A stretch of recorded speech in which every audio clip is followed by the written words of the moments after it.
ఈరోజు మా ఇంట్లో ములక్కాయ పచ్చడి, నిలవ పచ్చడి పెట్టుకుంటున్నాము. దాని ప్రాసెస్ చూసేద్దామా? మెంతిపిండి, కల్లుప్పు ఎండపెట్టుకొని మిక్సీకి వేస్తున్నామండి. ఆవపిండి, కారము, గొడ్డు కారం ఇంట్లో పండించుకున్నదేనండి. చిన్నపాయలు తొక్కు తీయకుండా కచ్చిపిచ్చిగా దంచుకున్నది. శనగ నూనె, పసుపు, చింతపండు వచ్చేసి మేము ఉడకబెట్టుకున్నామండి. 1/2 kg చింతపండు తీసుకొని ఒక 1/2 లీటర్ వాటర్ వేసుకొని ఉడకపెట్టేసుకొని మిక్సీకి వేసుకున్నాము. ములక్కాయలు వచ్చేసండి ఫస్టే శనగ నూనె వేసుకొని ఫ్రై చేసుకొని పెట్టుకున్నాము. కొంచెం మెత్తగా ఇలా ఫ్రై చేసుకున్నామండి. అదే ఆయిల్లో తాలింపు గింజలు వేసుకున్నాం. తాలింపుకి రెడీ చేసుకున్నాం పోపు. మీరేం వేసుకుంటారో వేసుకోవచ్చు. మేమైతే కరివేపాకు, తాలింపు దినుసులు, ఎండుమిర్చి వేసుకున్నామండి. కొలతలు సహా చెప్తాము. దీని ప్రాసెస్ అంతా చూసేసుకుంటాం. చేయమ్మా.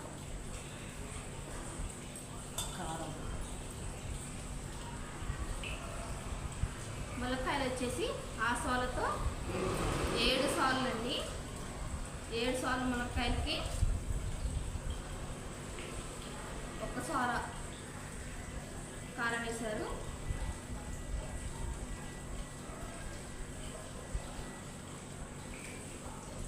కారం కొద్దిగా తక్కువగానే వేసుకోవచ్చు.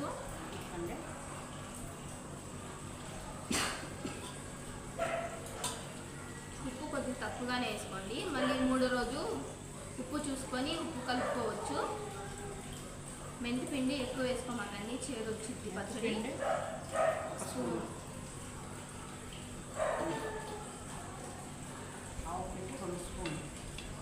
2 స్పూన్స్ ఆవపిండి, 2 స్పూన్లు వేసుకోవచ్చు.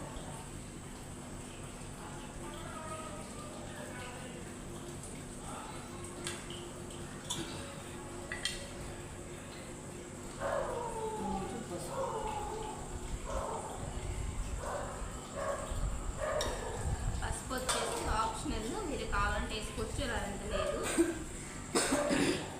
మొత్తం కలిపేసుకోండి అంతా.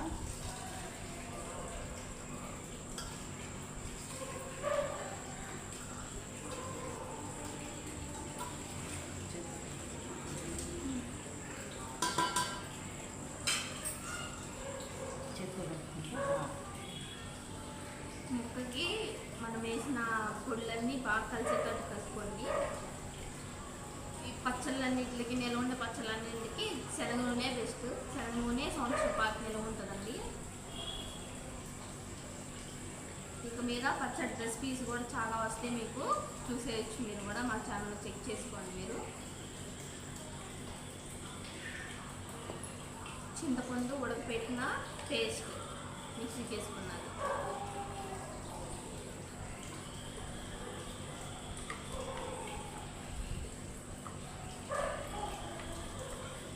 పావుకే చింతపండు ఉడకబెట్టుకున్న దాంట్లో సగం వేసుకున్నాను.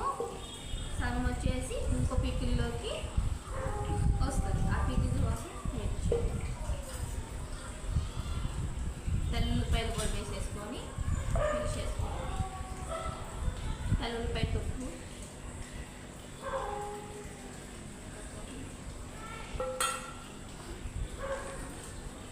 శనగ నూనె. శనగ నూనె ఎక్కువే ఉండాలండి. చాలామంది నూనె ఇష్టపడరు, కానీ పచ్చళ్ళకి నూనె ఉంటేనే టేస్ట్ వచ్చింది. మేము ఎక్కువ ఆయిల్ ఎక్కువ వాడతాము. స్పైసెస్ ఎక్కువ మాకు చూసుకొని కొంచెం వేసుకోవచ్చు.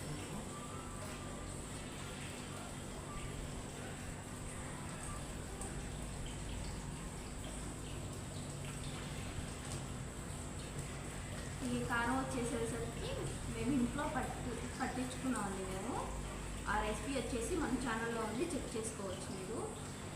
చాలా సింపుల్ రెసిపీ అండి. గొడ్డు కారం వచ్చేసరికి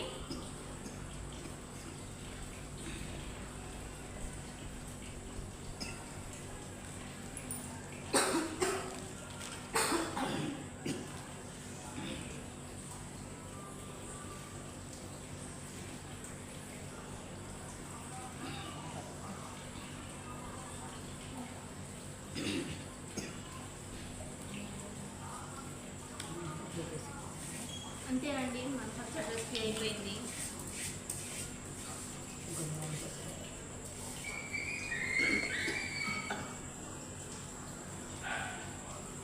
3 రోజుల తర్వాత టేస్ట్ చేసి చూస్తే చాలా బాగుంటుందండి పచ్చడి. కారం తక్కువ కొంచెం వేసుకోవచ్చు. కారము ఉప్పు సరిపోకపోతే వేసుకోవచ్చు, నూనె కూడా పోసుకోవచ్చు. మనకి ఇష్టాన్ని బట్టి మీరు ఆయిల్ యాడ్ చేసుకోండి. మీకు చాలనుకుంటే ఓకే.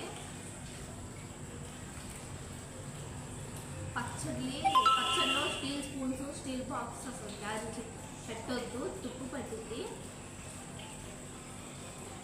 ప్లాస్టిక్ గ్లాస్ వాటిని ప్రిపేర్ చేసుకోండి. మీరు మా ఛానల్ని సబ్స్క్రైబ్ చేయండి, లైక్ చేయండి. మంచి మీకు రెసిపీస్ వస్తాయి.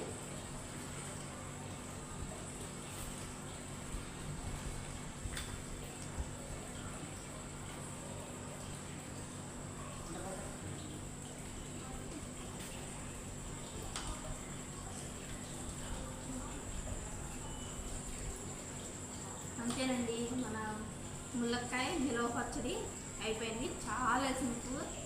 ఒక సంవత్సరం వచ్చిందండి మనం అట్లా వాడుకున్న చక్కగా 10 స్పూన్లు పెట్టకుండా చక్కగా స్పూన్లు పెట్టుకుని అనుకోకుండా చూసుకుంటే సంవత్సరం పాటు మనకు ఈజీగా వచ్చింది. అంత టేస్ట్ ఉంటుందో మరో పచ్చడి. ఈ సోలతో 7 సోలు తీసుకున్నాము. మాకు ఈ సోల 3 డబ్బాలు వేస్తే మాకు కేజీ అండి.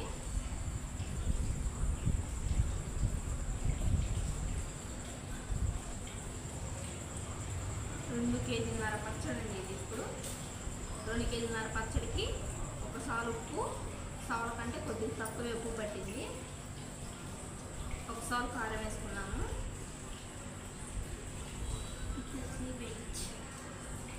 మా ఛానల్ అందరూ కొత్తగా చూసేవాళ్ళు సబ్స్క్రైబ్ చేయండి, లైక్ చేయండి.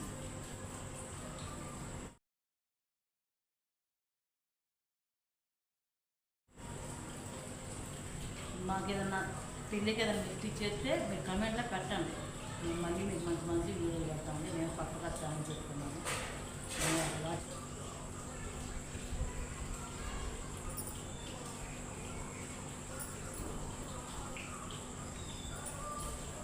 సరిపోయిందండి. అన్నీ కొలత బ్రహ్మాండం బాగుంది, చాలా బాగుంది. నేనంటే ఫ్రిడ్జ్లో పెట్టుకుందా సరిపోయింది. స్పైసెస్ తక్కువ ఉన్న వాళ్ళు మీరు చూసి వేసుకోండి. మేము స్పైసీగా తింటాం కాబట్టి. ఆ కలిపిన బేసిన్లో వేడి అన్నం వేసుకొని తినేద్దాం.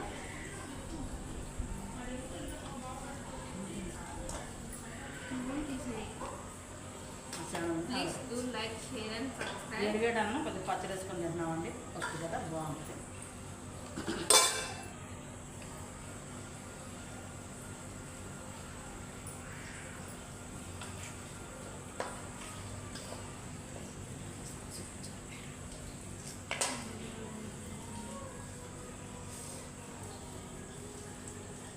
పొగలు పికిల్ పట్టుకున్నప్పుడు వేడి అన్నం వేసుకొని తింటే భలే టేస్టీగా ఉంటుంది. మీరు కూడా ట్రై చేయండి.